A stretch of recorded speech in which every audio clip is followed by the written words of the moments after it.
গণ অভ্যুত্থানের পরের বাংলাদেশে প্রধান বিচারপতি যদি জেলে যেতে পারে, প্রধান নির্বাচন কমিশনার যদি জেলে থাকতে পারে, সাবেক এমপি মন্ত্রী আমলারা, সচিবরা, ডিসিএসপিরা যদি জেলে থাকতে পারে, প্রজাতন্ত্রের কোনো কর্মচারীকে এসি রুমের কোনো জেলার এই নির্দেশনা আমরা মেনে নেব না।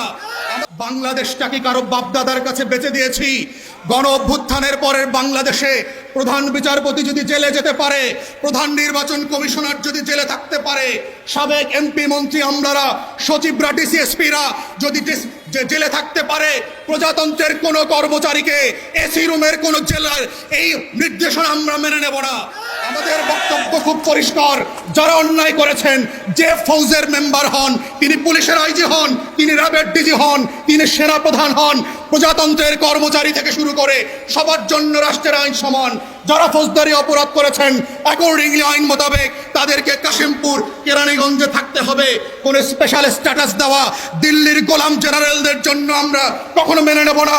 অতএব এই লড়াই নতুন বাংলাদেশের লড়াই, আইন সবার জন্য সমান, এটা প্রতিষ্ঠা করবার লড়াই।